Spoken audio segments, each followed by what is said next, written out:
Ce soir, messieurs, dames, on va commencer par une histoire, une belle histoire chassidique que j'ai lue dans Sichot la Noire. C'est l'histoire d'un juif qui s'appelait Chaim, Reb Chaim, et qui avait énormément de mal à gagner sa vie. Il avait des grands problèmes de parnassa, de gagne-pain. Il avait une femme, il avait des enfants, et la parnassa, ça marchait très mal pour lui. Et il rentrait à la maison le soir, et sa femme lui disait alors, qu'est-ce qu'on va manger? T'as trouvé du travail? J'arrive pas, tout ce qu'il faisait, ça marchait pas. Et un jour, il a entendu que dans sa ville, allait venir un grand rabbi qui était connu pour donner des bénédictions et faire des miracles. Il s'est dit, j'ai tout tenté, j'allais demander la bénédiction à ce rabbi. Il a réussi à avoir une entrevue avec le rabbi, et quand il arrive en entrevue, il déverse son cœur.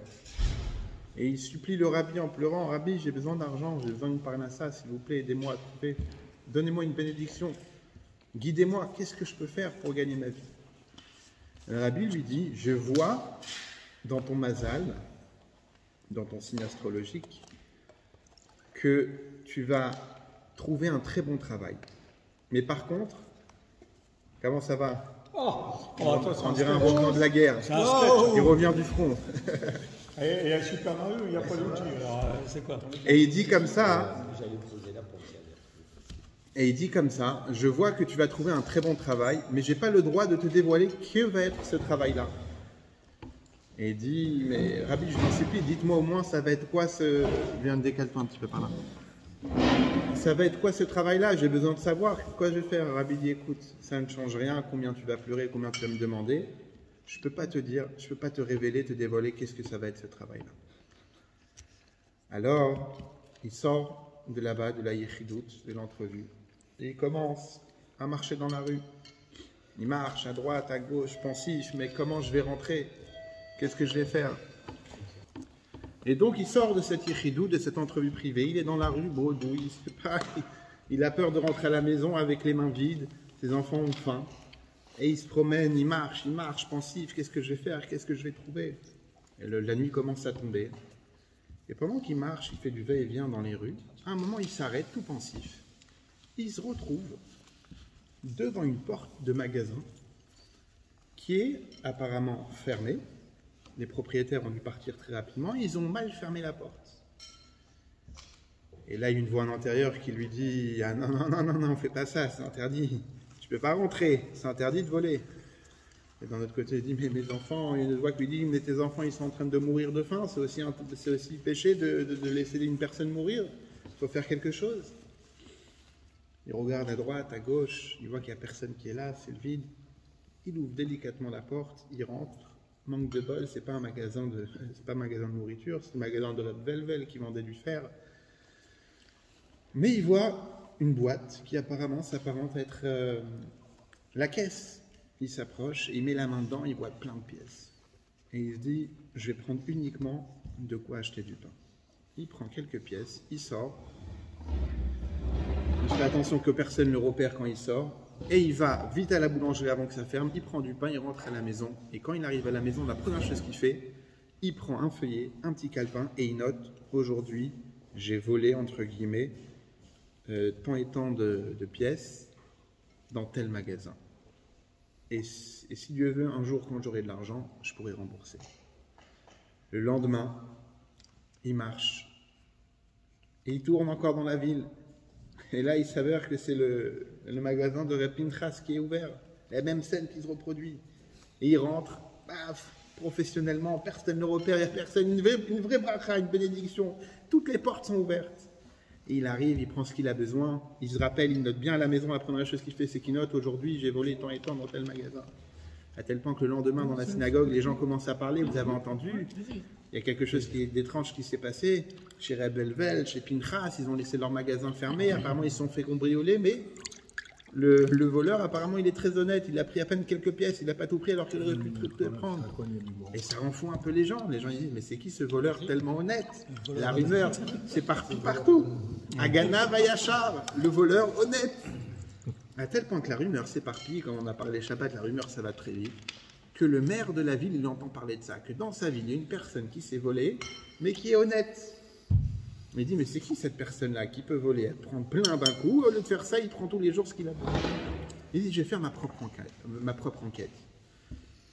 Et le soir, le maire en question se promène dans la ville. Il va, il cherche, il attend, il va dans le quartier où là-bas il y a eu des vols. Et effectivement, il voit notre ami Ephraim rentrer très délicatement, paf, en cachette, il rentre, il se sert, il ressort. Et là, au moment où il ressort, paf, il attrape, il dit, ah, je t'ai attrapé, voleur. Et là, Ephraim, il tombe des nues. Il a honte, il dit, je vais t'amener chez le maire, on va te punir, je vais t'amener chez la police. Lui dit, je vous en supplie, ne faites pas ça. Vous allez me tuer de honte, je veux pas, dites-moi ce que vous voulez, mais je veux pas que vous m'amenez, tout le monde va savoir, j'ai une réputation, j'aurai des enfants à marier, je veux pas casser ma réputation. Et là, le maire lui dit, qui était déguisé lui-même en mendiant, il savait pas que c'était le maire, il dit, écoute, si tu veux pas que je te dénonce, c'est le début du Mossad, ça. si tu veux pas que je te dénonce, j'ai une condition pour toi. Il dit laquelle? Il dit, je sais que dans la maison du maire, il y a un grand trésor qui est caché dans sa chambre à coucher sous son lit. Et vu que tu es très professionnel, je veux que tu ailles me voler ce trésor-là. Et si tu me le voles, je te promets, je te dénonce pas. Il lui dit, mais jamais de la vie, je veux pas, regarde, moi je suis pas un voleur, je vole ce que j'ai besoin, le jour où j'aurai, je vais rembourser. Il dit, c'est comme ça, ou sinon demain, c'est placardé dans toute la ville, on a attrapé le fameux voleur honnête qui fait la une des journaux depuis quelques temps.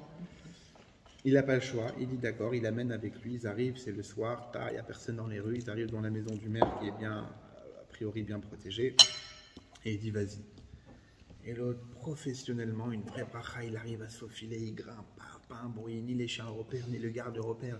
Le maire au loin, lui, voulait tester sa sécurité de la maison. Il passe, tac, il monte, il escalade la gouttière, il rentre dans la chambre. Il reste quelques instants et il ressort en courant, il est blanc. Il dit alors le trésor. Il dit écoute, heureusement que j'ai pas volé, tu te rends pas compte qu'est-ce que j'ai entendu là-bas? Il fait qu'est-ce que tu as entendu? Dès j'ai entendu, alors que j'étais dans la chambre, je me suis caché, j'ai entendu des pas, j'ai entendu deux serviteurs, apparemment un qui disait à l'autre, Ivan, tu sais que notre maître, il a ici caché un trésor. Demain, on va l'empoisonner dans le thé qu'on lui sert tous les matins, comme ça on va prendre le trésor pour nous. Et il lui dit, ah bon, ils ont dit ça? Il fait oui. Il fait bon, allez, c'est bon, tu peux partir, je ne dirai rien. Et le lendemain matin, le maire, il est chez lui, au moment où il lui prépare le thé. Il dit, il y a Ivan qui lui prépare le thé, il dit, vas-y, bois-toi. Il fait, ah non, je ne peux pas boire. Il fait, bois. Il dit, non, j'ai pas envie de boire. Il dit, très bien. Il prend son chat qui était là, et il lui donne à boire. Et le chat, quelques secondes après, il tombe direct mort. Il dit, ah, vous avez voulu me tuer, etc. Jugement, pendaison. Et quelques temps après, Chaim, notre ami, voit un carrosse débarquer devant chez lui à la maison avec une invitation chez le maire. Il ne comprend pas, il arrive chez le maire, il voit que c'était en réalité lui, démaquillé, etc. Il dit, c'était moi, le fameux mendiant qui était avec toi. Il dit, grâce à toi, tu m'as sauvé la vie, c'est pour ça que je vais te donner la moitié de ma fortune. Et lui dit, mais non, je peux pas accepter, tu prends. Et comme ça, il a pris cet argent-là. Et avec cet argent-là, il est parti. D'abord, la première chose qu'il a fait, c'est qu'il est parti rembourser tous les commerçants chez qui il avait, entre guillemets, emprunté, volé de l'argent. Il leur a rendu. Et il a vu que la bracha du rabbi qu'il lui avait donnée, elle s'est réalisée. C'est pour ça que le rabbi ne pouvait pas lui dévoiler comment il allait gagner sa vie. Le rabbi ne pouvait pas lui dire, elle va voler. Mais il a vu dans le ciel qu'il avait un trésor. C'est un voleur honnête. Rabbi Issaï, dans la paracha de la semaine, c'est la paracha de Mishpatim. Paracha de Mishpatim, elle comporte 53 mitzvot. On vient de recevoir la Torah la semaine dernière. La première mitzvah qu'on a eue, c'est par rapport au Mizbeach, l'autel qu'il faut faire une rampe et pas des escaliers. Et vient la première paracha, après le don de la Torah, elle va nous parler des choses Mishpatim, c'est-à-dire des lois qu'un homme peut comprendre de lui-même, les lois logiques qu'on appelle. Ne pas voler, ne pas tuer, ne pas maudire ses parents, ne pas frapper ses parents, ne pas vendre une personne, ne pas kidnapper. 53 lois, 53 mitzvot, des choses, ben Adam la Chavero, c'est-à-dire entre un homme et son prochain. Il y a une mitzvah qui est star. La star de notre paracha, c'est qui? Ça va être le voleur. Le voleur, il est cité beaucoup, il y a plein de mitzvot, de lois concernant ce voleur-là. La Torah nous dit comme ça.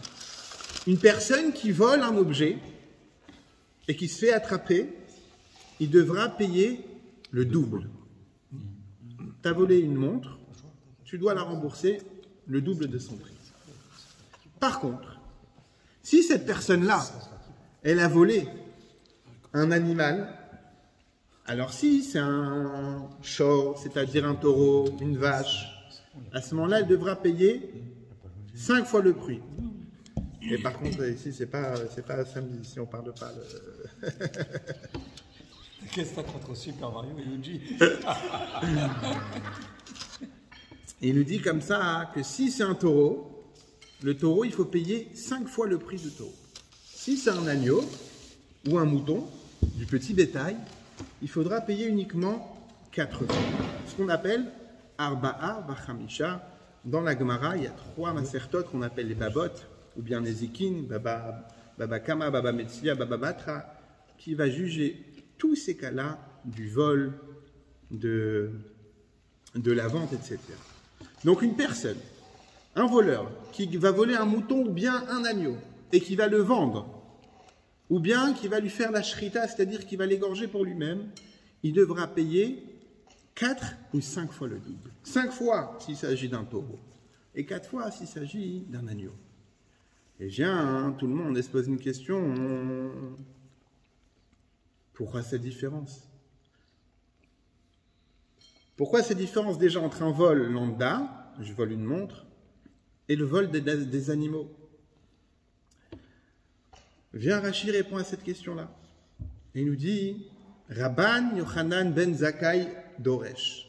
Rabban Yochanan ben Zakkai, il explique comme ça, que Chassamakom à la briotte, que Dieu il a eu, c'est-à-dire de la peine pour ses créatures. De quoi on parle? Il explique comme ça. Une personne, quand il va voler un taureau, le vol du taureau va se faire, comme le taureau il est trop lourd, personne ne peut porter un taureau. Il va le tirer. Donc quand il va marcher dans la rue, des gens ils vont voir une personne qui tire un taureau. Par contre, une personne qui va voler un mouton, pour ne pas se faire attraper, il va prendre le mouton, il va le porter sur lui-même et courir avec vite avant qu'il se fasse attraper. Et puisqu'il va courir avec un mouton sur lui, les gens vont quelque part se moquer de lui. Et puisqu'il a eu de la moquerie, on va déduire cette moquerie-là de sa peine. Imaginez-vous maintenant, un voleur s'est fait attraper. Parce qu'il a cassé une vitre, il est rentré dans un magasin, il a pris 3 iPhones. Il se fait attraper, comme Charlie, il était ce soir dans un jugement au tribunal, il a fait reportage dans un tribunal. Il se fait attraper, il arrive au tribunal. Que monsieur Benamou a vu ce soir. Ah bon? Et il arrive au tribunal, et le voleur, on lui dit, vous allez avoir tant et tant, vous allez devoir payer 10 000 € d'amende. Et là, le voleur en question, le coupable, il dit, mais s'il vous plaît, monsieur le juge, c'est pas facile de voler. J'ai dû m'entraîner avant, j'ai dû porter une cagoule, c'est pas facile de se balader en cagoule dans la rue, j'ai dû prendre une pierre, j'ai dû taper très très fort sur la vitre, ça n'a pas marché du premier coup, j'ai dû le faire une deuxième fois, j'ai dû prendre avec 2 mains seulement 3 iPhones et courir avec. J'ai eu quand même quelque part du déshonneur, je vous demande s'il vous plaît une réduction de peine. Imaginez-vous ce cas-là. Est-ce que ça va marcher? Non. La Torah nous dit, étant donné que c'est lui qui a porté le mouton, il a eu ce qu'on appelle du bisayon, c'est-à-dire du mépris, que les gens se sont moqués de lui, alors à ce moment-là, il devra payer seulement 4 fois au lieu de 5 fois la chose qu'il a volée. Pourquoi uniquement des animaux et pas des objets? Parce qu'à l'époque, c'était la, si on peut dire pas la monnaie courante, mais c'était les choses qui avaient le plus de valeur et donc qui étaient facilement, la richesse. Facilement volables. Si ça... Accessible. Aujourd'hui, qu'est-ce qu'on vole? Les Rolex et les iPhones. C'était un petit peu les Rolex et l'iPhone à l'époque. Maintenant, on a 3 questions qui viennent. Premièrement, en Rashi, il commence en nous citant Rabban Yochanan ben Zakkai. Alors Rashi, c'est un commentateur qui est fait pour expliquer la Torah à Ben Chamesh Lamikra, c'est-à-dire à un enfant de 5 ans. Que même un enfant de 5 ans qui a une question, il peut comprendre à travers Rashi. Pourquoi Rashi vient nous citer le Baal Haïmra, c'est-à-dire le maître du dicton, le maître de cette phrase-là qui est Rabban Yochanan ben Zakkai? La plupart des fois où Rashi amène des explications, il amène quasiment jamais qui est l'auteur de cette phrase-là, qui est l'auteur de cet enseignement. Et là, pour nous, il le ramène, Rabban Yochanan ben Zakkai Omer. Deuxièmement, Ça veut dire quoi qu'on fait attention, ne pas faire honte à la honte du voleur? Mais le voleur, il se fait honte à lui-même. Lui-même, il s'est fait honte en volant. Et troisièmement, il est arrivé à un niveau où la honte ne l'affecte même pas. Parce qu'il a volé en cachette pendant la nuit, il a volé devant tout le monde. Et voler un mouton, voler une vache, voler un taureau, quelque part, toi-même, tu as tué ton propre honneur. Toi-même, tu as eu ta bouche à toi. Toi-même, tu as eu ta honte à toi. Alors ici, de quoi est-ce qu'on parle? D'avoir de la peine pour une personne qui a volé, de lui mettre une réduction de peine parce qu'il a eu de la honte. Mais le voleur lui-même, c'est honteux ce qu'il fait. Lui-même, il n'a plus de honte. Sinon, on lui aurait trouvé quelque chose d'autre. Et là, vient le rabbi et il nous donne la réponse suivante. Qu'en réalité, toute la réponse, elle se trouve dans les premiers mots de Rashi. Rabban Yochanan ben Zakkai. Pourquoi à Rashi, on a demandé la question Moussi de Rabban Yochanan ben Zakkai? Parce que Rabban Yochanan ben Zakkai, c'était tout ce qu'il représentait. Que quoi? Tout d'abord, Rabban Yochanan ben Zakkai, il vécut à l'époque de la destruction du deuxième Beth Amikdash. C'était l'élève le plus jeune de Hillel Azaken, Hillel l'ancien. Hillel le sage, qui avait tout lâché pour aller étudier la Torah à Jérusalem, qui est devenue une des plus grandes sommités de la Torah, du Talmud. Exactement, avec son binôme avec qui débattait Beth Shammai. D'où quelqu'un m'a dit que l'expression chamailler, ça vient de la machloket, c'est-à-dire de la dispute qu'il y avait entre Beth Hillel et Beth Shammai. On dit chamailler parce qu'ils se chamaillaient. Et concrètement, Rabban Yochanan ben Zakkai, c'était l'élève le plus jeune. Rabban Yochanan ben Zakkai, il a dit une expression, il a dit si tout le ciel se transformait en parchemin, si tous les arbres de la terre se transformaient en plumes, si tous les eaux des océans se transformaient en encre, ça ne suffirait pas d'écrire toute la Torah que j'ai appris de mes maîtres. Et il a dit, et ça, c'est seulement une teima, c'est-à-dire un petit goût de ce que eux connaissaient. Rabban Yochanan ben Zakkai, avant de mourir, il a rassemblé ses élèves, il a dit, il y a deux chemins, le Gan Eden et le Gehinnom, le paradis et l'enfer. Et je ne sais pas dans quel chemin on va m'amener. Et Rabban Yochanan, c'était le seul à qui on donne le titre Rabban. Vous savez, il y a plusieurs titres. Il y a Rav qui veut dire, Rav du mot, ça vient de l'araméen, basé sur l'hébreu, qui veut dire grand. Il y a Rabbi, qui veut dire Rosh Béné Israël, la tête du peuple juif. Alors dans le Talmud, on appelait Rabbi les maîtres qui habitaient en Israël. Ou les Tanaïm, c'est-à-dire ceux qui étaient avant la période des Amoraïm. Mais le titre Rabban, il était uniquement préservé pour ceux qui descendaient de Hillel, qui descendaient de la Meloucha, c'est-à-dire de la royauté, qui étaient des Nessi'im, des maîtres de la génération, d'où Rabban Gamliel, Rabban Shimon ben Gamliel, eux on les appelait Rabban.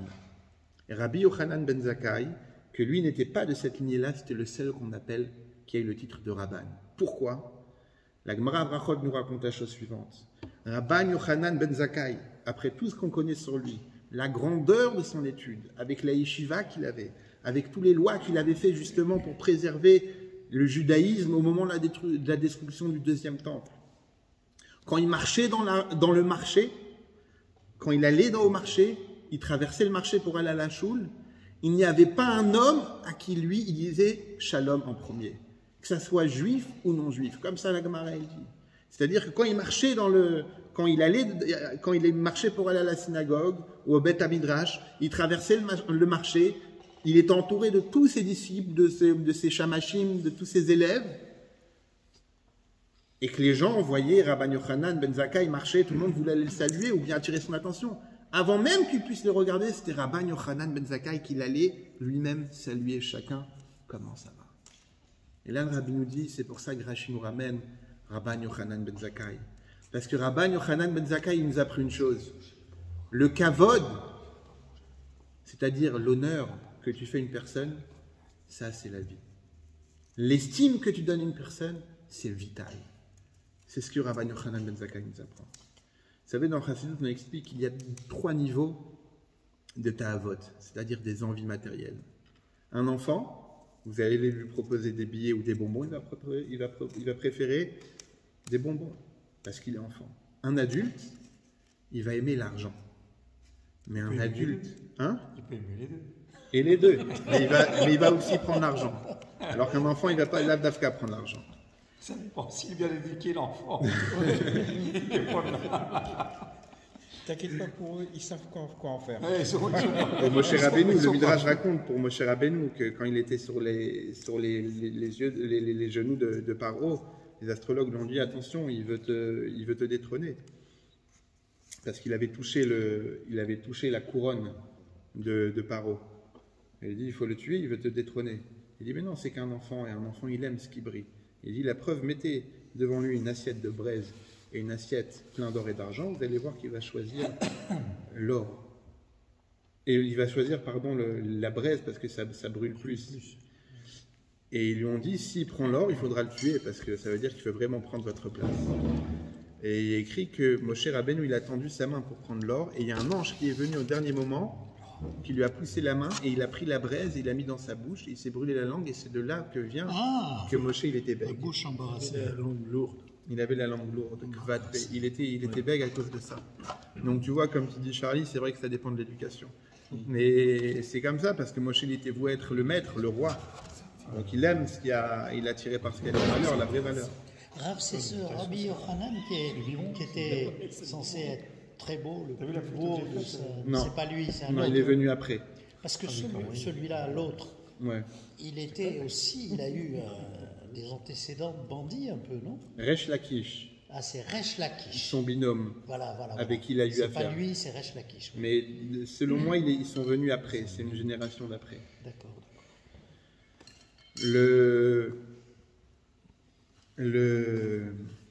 J'étais en train de dire que T'es perdu. Voilà, perdu. Ça y est, c'est fini. parce que dès que Charlie parle d'argent, ça perturbe tout le monde. J'ai cassé. Que la Chassidut dit qu'il y a 3 niveaux. Qu'un enfant, il aime les bonbons. Puis ensuite, quand il devient adulte, il préfère l'argent. Mais au-dessus de tout, il y a un âge où l'homme, il préfère quoi? Il préfère l'honneur. Il préfère le respect. Allez dire à une personne, regarde, tu peux gagner beaucoup d'argent, mais le travail que tu vas faire, ça va être un travail très dénigrant. Il ne va pas pouvoir tenir. Parce qu'un homme, il a besoin de garder une estime de soi-même. Tu vas être payé 4 000 €, mais toute la journée, tu dois travailler dans la déchetterie, tu dois être en train de trier les égouts, etc. Ça peut tenir 1 mois, 2 mois, 3 mois. Au bout d'un moment, quand les gens vont te demander qu'est-ce que tu fais dans la vie, et tu vas dire je suis en train de traiter les égouts de Paris, le manque d'estime à toi, il va jouer plus que ça. Et c'est ce que nous apprendre Rabban Yochanan. Rabban Yochanan nous dit comme ça, il n'y a pas de petite honte, il n'y a pas de grande honte. Même un voleur, avant de voler, fait la bracha. Alors, non, il est écrit que Ganva Puma de Martarta, un voleur, avant de voler, il implore Dieu. Il dit, s'il te plaît, Dieu, fais en sorte que mon vol il réussisse, que je ne me fasse pas attraper. Mais d'un autre côté, Que même un voleur, il croit Dieu alors qu'il va voler. C'est tout le paradoxe de la émouna, de la confiance en Dieu, de la croyance en Dieu. d'un autre côté, s'il va à la Sina le matin, il sait très bien que il fait, on dit bien, accorde sa parnassa à chacun d'entre nous. Ouais, tu dis voilà, que ça part à ça. Il ne faut pas que ce soit ça, ça part à ça. Non, mais c'est Ouais. quelque part, c'est une parnassa quand tu voles, mais bon, tu demandes à Hachem d'accorder. Exactement. Voilà. Non, je sais pas. Tu résumes. Non, quoi. terminé. Moi, j'ai déjà. Merci, je te remercie. Et donc, Rabban Yochanan, maintenant, on comprend mieux la question qu'on avait eue. Ça veut dire quoi qu'un voleur, il doit avoir du respect, qu'on doit prendre en compte ce qu'il a eu. Rabban Yochanan ben Zakkai, l'auteur de cette phrase-là, de cet enseignement, nous dit il n'y a pas de petite honte, il n'y a pas de grande honte. Un voleur, c'est pas un voleur, c'est un homme qui a volé. Et après, on va un peu plus approfondir ce niveau de homme qu'on voit dans la paracha. Mais pour vous illustrer un petit peu, qu'est-ce que ça veut dire qu'on doit respecter une personne, peu importe la honte. C'est-à-dire parfois, surtout aujourd'hui avec les réseaux sociaux, avec WhatsApp, parfois on est dans des groupes, on va faire une vanne sur une personne et après elle va se vexer, on va dire attends, pas toi, tu vas pas te vexer sur ça quand même. Même le petit, ça peut toucher. le rabbi, il y a beaucoup qui connaissent cette photo-là où on voit le rabbi assis dans la... Alors, on a Eli Weiss qui était chez le rabbi la semaine dernière. Et dans le 770, il y a la grande salle en bas. Et en haut, il y a ce qu'on appelle le Zal HaKatan, la petite salle. Et le rabbi faisait mincha là-haut. Et pendant mincha, vous savez que mincha, c'est une prière très particulière chez les tzadikim, surtout la veille de Shabbat. On dit que les tzadikim, la veille de Shabbat à mincha, ils ont aliyat neshama, c'est-à-dire la neshama, elle monte. Et de manière générale, dans la semaine, mincha, c'est la prière la plus importante. Pourquoi? Parce qu'elle est au milieu de la journée. C'est-à-dire qu'un homme qui est en plein d'occupation, il a tout arrêté faire mincha, donc le cadeau, il est encore plus beau. Mincha, ça veut dire un cadeau. Et aussi, elle est instaurée par Yitzhak. Yitzhak qui représente, on l'a déjà dit, Ola Temima, c'est-à-dire le korban parfait. Il n'a jamais quitté Eretz Israël, il était marié à une seule femme. Le tzaddik dans sa perfection. Et le rabbi, pendant mincha, pendant la chazara, c'est-à-dire la répétition du chat, il avait toujours la main sur le front. Je veux dire, s'ils m'ont dit qu'il était dans un autre monde. Toujours, tous les minchas, le rabbi avait la main sur le front pendant la chazara tachatz. Et il fut une période où, jour après jour, le rabbi ne mettait pas la main sur le front. Alors les chassidim, ils font attention à chaque geste du rabbi, tant ils sont importants. Et là, ils se sont rendus compte que comment c'est que le rabbi ne met pas la main? Ils ont remarqué que dans cette salle, les jours où le rabbi ne mettait pas la main, il y avait un homme qui s'appelait Shimon, c'était un Israélien, et que quand il était jeune, il était rescapé d'un incendie. Maintenant, il était touché partiellement par cet incendie-là, et tout son visage, il était entièrement brûlé. Et les enfants le fuyaient. Quand il marchait dans la rue, les enfants, ils avaient très peur de lui, parce qu'il faisait peur physiquement. Et donc, il courait, il le fuyait. Et lui, les chassidim, ils ont remarqué que quand il était dans la même salle que le rabbi ne mettait pas la main. Pourquoi? De peur que Shimon croit que le rabbi veut se voiler le visage pour ne pas le regarder parce qu'il est impressionnant. Vous allez me dire, lui, il se promène à visage découvert, donc il sait déjà qu'est-ce qu'il représente. Il sait que le rabbi, c'est son habitude, c'est un tzaddik, mais quand même le rabbi a voulu montrer qu'il n'y a même une personne qui, quelque part, ne fait pas attention, n'a plus honte, et bien même il n'y a pas de petite honte, il n'y a pas de grande honte. Il faut respecter l'homme tel quel. Cette personne-là, Shimon, j'ai lu un article sur lui, je pense l'année dernière ou il y a 2 ans, il est niftar. Et je ne sais pas s'il a réussi à se marier. Et il a eu une vie apparemment heureuse malgré ça. Et j'ai vu son visage, effectivement, pour un enfant, c'est assez impressionnant. Mais cette histoire-là, elle raconte un petit peu comment il faut regarder et respecter la personne. Maintenant, ça, on apprend ça, c'est sur un principe de notre paracha. La paracha de la semaine, elle commence Mishpatim. C'est quoi le premier mot de la paracha? Ve'ele amishpatim asher tasim lifnehem. Et voici les lois que tu mettras devant eux. Pourquoi ve'ele amishpatim? Pourquoi et voici les lois? Dit ele amishpatim. Voici. Pourquoi le vav qui veut dire et? Rachid nous explique qu'en réalité, ça vient continuer la paracha précédente. Qu'est-ce qu'on a parlé de la paracha précédente? On a parlé du Misbéach. Et de la même manière que le Misbéach, c'est quoi? C'est cet autel sur lequel on faisait des offrandes et sur laquelle la Torah nous dit, quand tu vas me construire un Misbéach, un autel, tu ne feras pas des escaliers. Pourquoi? De peur que tu vas dévoiler ta nudité sur lui. De quoi on parle ici? On parle des Kohanim qui montaient, uniquement eux, avaient le droit de monter sur le Misbéach pour apporter l'offrande sur l'autel. Quand il y a des escaliers, surtout quand on est enfant, vous avez des marches, personne ne marche par marche. On saute. Surtout ici à la synagogue, grâce à Dieu, on a beaucoup d'escaliers. On ne fait pas par pas. On va faire 4, 5, on va enfiler 3, 4 marches. Si on a des grandes jambes, on va enfiler 3, 4 marches d'un coup. Alors que sur une pente, on va marcher plus délicatement de peur de glisser. Qu'est-ce qui se passe quand on fait des grands pas? La pierre qui est en dessous, elle peut voir la nudité qu'il y a au-dessus. Et la Torah nous dit, Rashi nous dit, on apprend de là un Kal Vachomer. Kal Vachomer, ça veut dire quoi? Ça veut dire que si déjà pour une pierre, la Torah elle te dit fais attention au respect d'une pierre, que même une pierre elle a besoin d'être protégée, et de quoi? De la nudité, et qu'il ne faut pas lui faire honte, alors qu'on parle ici d'un minéral qui ne vit pas. Kal Vachomer, à plus forte raison, un homme que lui, il a des sentiments, qu'il faut faire attention aussi à ne pas lui faire honte. Et c'est pour ça que Ve'ele Mishpatim, c'est une suite. Que tous les Mishpatim, on va parler du voleur dans la paracha, on va parler de l'enfant qui va se rebeller contre ses parents. Comment on peut se rebeller contre ses parents?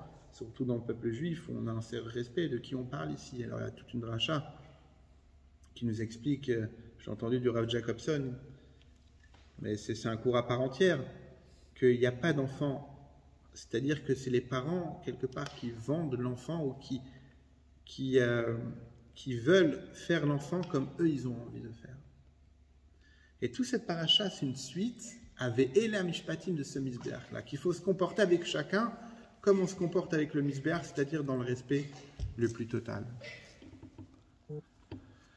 Et le rabbi pose la question, pourquoi on prend exemple du Misbeach, de l'autel, des pierres? On aurait pu prendre l'exemple d'autre chose. Il y a plein de mitzvot qu'on peut apprendre, qu'il faut faire attention, qu'il faut respecter, qu'il ne faut pas faire honte à l'autre. Pourquoi la pierre? Pour nous dire qu'il n'y a pas de petite honte. Que la pierre telle qu'elle, eh ben, elle ressent la honte, peu importe comment elle est. J'ai entendu du Rav Akrish une belle explication qui dit comme ça. Dans le Beth Amikdash, il y avait plusieurs lishkaot. Aujourd'hui, lishka en hébreu moderne, il me semble qu'on traduit un ministère. Il y en avait 4. Il y avait le lishkat Sanhedrin, c'est-à-dire le Sanhedrin, c'est le grand Beth Din, le grand tribunal rabbinique composé de 73 membres, qui était installé dans le Mishkan, dans le Beth Amikdash même. Alors, c'est pas comme le tribunal ou le palais de justice qui va avoir son propre palais, son propre édifice. Non, le Sanhedrin, il était où? C'était pas une grande maison. Alors pourtant, chez les Juifs, la première paracha, on parle ici de jugement. Ve'ele Mishpatim, on parle surtout des Dayanim, c'est-à-dire des juges du Sanhedrin, des juges d'un Beth Din, comment ils doivent faire dans leur jugement. Et le Sanhedrin, il n'avait pas un édifice à part entière, à lui-même, il était basé dans le Beth Amikdash. Pourquoi? Pour que quand les Dayanim, c'est-à-dire les juges du Sanhedrin, allaient le matin au Sanhedrin, avant de commencer leur journée, par où ils devaient passer? Par le Misbeach, l'autel. Et en voyant le Misbeach, ils voyaient deux choses. Premièrement, cette première mitzvah d'après Matan Torah, que même une pierre, il faut faire attention à ne pas lui faire honte. Alors si déjà une pierre, il ne faut pas faire attention à ne pas lui faire honte, à plus forte raison Kal Vachomer à un homme. Et donc nous, les Dayanim, nous les juges du Sanhedrin qui allons toute la journée juger des hommes pour des affaires entre eux, il faut faire attention déjà à l'homme avant l'acte. Et deuxièmement, le Misbeach nous rappelle quoi? Qu'un homme il est fautif. Qu'un homme ne n'est pas parfait. Il n'y a pas de perfection, personne n'est parfait. Tout le travail, c'est se perfectionner à travers la Torah et les mitzvot. Et pour que quand le Dayan il va rentrer dans le Beth Amikdash et qu'il va voir le Misbeach, il va dire un homme, Adam Leolam Muad. Un homme, il est fait pour fauter, il peut fauter. Et donc, nous, quand on va juger, on ne doit pas être sévère, on doit d'abord juger la personne qui elle est. Et c'est pour ça aussi que Ve'ele Mishpatim, et voici les lois, ça parle des Dayanim, cette parachète pour les Dayanim, mais elle est en rapport avec toujours ce Misbeach, il faut faire très attention avec qui on a affaire, et qu'on a surtout affaire à un homme avant tout. Il y a une histoire qu'on raconte sur un grand rabbi qui allait arriver dans une ville pour le Shabbat, et tous les notables de la ville, tout le monde voulait avoir le mérite d'inviter le rabbi chez lui vendredi soir à table. C'est un grand mérite, donc tout le monde s'est battu pour, et c'était décidé que ça allait être chez telle personne qui avait une grande maison, une belle maison, qui allait pouvoir recevoir ce rabbi-là. Toute la semaine, il a préparé, il a fait venir un traiteur spécial, il a fait une belle table, etc. Et arrive le vendredi soir, après la choule, le rabbi suit son hôte, arrive à la maison. L'hôte, le Baal Habayit, c'est-à-dire le maître de maison, se rend compte que sa femme a oublié de recouvrir les chalotes sur la table de Shabbat. Et il est blanc de honte devant le rabbi, elle a oublié, il commence à crier. Il dit à sa femme, dis-moi, tu sais pas que chez les Juifs on recouvre le pain le vendredi soir? Et sa femme, elle se rend compte de son erreur, elle est blanche de honte. Pique un phare. Et vite, elle va courir, elle amène pour la serviette pour recouvrir les chalotes. Le rabbi qui était là, qui assiste à la scène, quand tout le monde se lève après Kiddush pour aller se laver les mains, il interpelle le maître de maison, le Baal Habayit, et lui dit, dis-moi, c'est quoi la raison qu'on recouvre les chalotes? Pourquoi on recouvre les chalotes? Il dit, on recouvre les chalotes, rabbi, vous savez très bien, pour ne pas qu'ils ont honte devant le vin. Parce que le pain, la bénédiction du pain, dans l'ordre des bénédictions, elle est avant le vin. Mais comme on fait le Kiddush d'abord, pour ne pas qu'ils ont honte qu'on les a devancés par une autre personne qui est le Kiddush, le vin, donc on les recouvre. Comme ça, au moment où on les découvre, elles vont croire qu'elles sont les premières. Et le rabbi lui dit, mais attends, tu te rends compte qu'ici on parle du pain, tu as déjà vu du pain qui est parti chez sa maman, se vexer, maman, on m'a doublé ma place et tout. Et elle dit, non, ça n'existe pas. Est-ce que tu as vu une chala aller pleurer la nuit dans son lit parce qu'on lui a doublé sa place? Non. Et pourtant, même à elle, à la chala, on fait attention qu'elle n'ait pas de honte.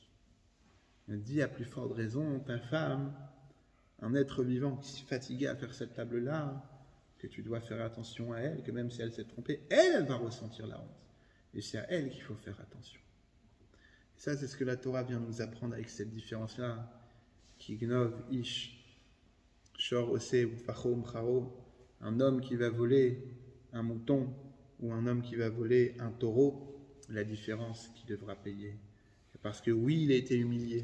Oui, en voulant voler cette chose-là, il a eu de l'humiliation dans la rue en portant ce mouton-là. Et c'est pour ça que cette humiliation, elle doit être déduite de sa peine-là. De toute cette paracha, on apprend de chaque mitzvah. Là, je vous ai fait, là, on parle seulement de ce pasouk-là, de cette chose-là. Mais on voit ici combien le respect du prochain, le respect d'autrui, il est important et combien il faut croire en une personne et que c'est pas un voleur, mais c'est une personne qui a fauté en volant et qu'il faut l'aider. Et si tu voles par nécessité pour manger, c'est pas la même chose. C'est un vol à moitié pardonné, non? C'est un vol honnête, c'était l'histoire. Un vol honnête, c'est vrai. Ça veut dire, écoute. Le mec qui vole un bœuf, c'est pour le bouffer. Pour le revendre. Bon, si le revend, c'est pas très bien. Mais s'il veut le manger, parce qu'il n'a pas de travail, il a besoin de manger. Alors ça va être au Dayanim, au juge justement, de juger ça. Et ils vont prendre ça en compte. Mais en tout cas, une personne qui a... Il y a écrit un homme, mieux vaut qu'il fasse son Shabbat comme un jour de semaine, c'est-à-dire son repas de Shabbat comme un jour de semaine, plutôt que d'aller mendier de l'argent. C'est-à-dire qu'arriver à mendier de l'argent, c'est un niveau tellement bas que la Torah, elle permet que même le jour du Shabbat, qu'on doit faire une plus belle table que d'habitude, pointer du doigt que ce soir c'est Shabbat, mieux vaut faire un Shabbat comme la semaine, c'est-à-dire rien de spécial, plutôt que d'aller demander de l'argent. Mais ce qu'il dit, ça a un fondement quand même, parce que la priorité, c'est la vie. C'est la santé, c'est la vie. Oui. Mais si quelqu'un est sur le point de mourir et qui va voler, je ne sais pas quoi, des fruits dans un verger, je suppose Alors, s'il compte les rembourser un jour, bien sûr, mais est-ce que maintenant on peut dire... Maintenant, imaginez-vous, on dit une personne, bon, celui qui a faim, il peut aller voler. Vous allez avoir la moitié de la France qui va aller voler. Non, mais celui qui est au bord de mourir de faim... Surtout en cette période-là. Celui qui est au bord de mourir de faim. Alors oui, mais je vous promets que Dieu, il a créé l'homme. S'il a volé. Dieu, il a créé l'homme de manière que si tu viens le voir, tu dis, je suis en train de mourir de faim, donne-moi à manger, on te donnera à manger. Alors il y a des fois, il y a eu des personnes que même dans ces cas-là, ils ont dit non. Il y a une belle histoire du Baal Shem Tov, je vous raconterai à l'occasion. Mais l'homme, il a été créé avec un cœur qu'il a de la peine et que dans la nécessité, on s'aide toujours. Non, mais par exemple, imagine, comme dans les temps de guerre. Imagine, il vole une bouteille de vin pour le Shabbat. Est-ce qu'il doit faire le kiddush? Ça, c'est une bonne question. Est-ce que Ça, c'est une bonne question. Est-ce que tu le fais... kidouche, il est valable C'est ou ce qu'on pas? appelle mitzvah abba be'avera. Une mitzvah qui vient à travers une avera. Ah, d'accord. Parce que c'est... Alors, puisqu'on parlait de voleurs, ça m'a rappelé un Yom Yom de Gimel Iyar. Ah oui, pardon, c'est inversé ici. Est-ce qu'en France, on laisse des fruits sur les arbres? Pardon? Est-ce qu'en France, on laisse des Ça dépend, tu parles des particuliers, parce qu'à Paris, il n'y a pas d'arbres fruitiers dans la rue. Non, mais en campagne, ouais, mais- Alors écoutez ça. Reb Zouché d'Anipoli, on a raconté sur lui une histoire il n'y a pas longtemps sur lui et son frère jumeau, vous vous rappelez, dans la prison avec les toilettes. Il dit, il y a 7 choses qu'on apprend d'un voleur et qu'il faut prendre exemple de lui. Lesquelles? Atne alechet, c'est-à-dire qu'il est super discret. Deuxièmement, il prend des risques. Troisièmement, pour lui, le plus petit détail est important comme le plus grand détail. Quatrièmement, il va se fatiguer énormément à élaborer son plan. Cinquièmement, il va être d'une rapidité absolue. Sixièmement, il a une confiance et un espoir terrible. Et septièmement, s'il ne réussit pas la première fois, il va retenter une deuxième fois. Comme on dit, le tueur revient toujours sur la scène du crime. Vous vous rendez compte un petit peu de cet enseignement? Le Baal Shem Tov, il dit, de tout ce qu'on voit dans la vie, il faut apprendre un enseignement. Rabbi Zouché nous dit, ces 7 choses-là, il faut prendre en exemple du voleur et la mettre dans la Avodat Hashem, dans le service de Dieu. La détermination. Que pour toi, le plus petit détail, il doit être important comme le plus grand détail. Être déterminé. Atne lechet, c'est-à-dire être discret. Un juif, il doit être discret. Pas s'exposer, pas tout ça. La tzniut. Et surtout, le plus important, si tu ne réussis pas la première fois, il faut retenter encore une fois. Voilà que même du voleur, on a appris que même le voleur aussi, c'est un homme avant d'être un voleur, et que la Torah, elle prend en compte son respect et la honte qu'il peut avoir. Mais du voleur aussi, il faut apprendre ces 7 choses-là dans le service d'Hachem pour être encore un meilleur juif dans l'observance de la Torah et des mitzvot. Mais il y a Chazak une fascination de Chazak. Chazak Ovarot. Vous dites dans le judaïsme, il y a une fascination des voleurs. Oui, il y a une fascination des voleurs, mais quand vous regardez les films, les aventures et tout ça, Vidocq et tous ces trucs-là, c'est... Exact, je suis un petit tour. Tu vois, il y a une fascination des grands voleurs.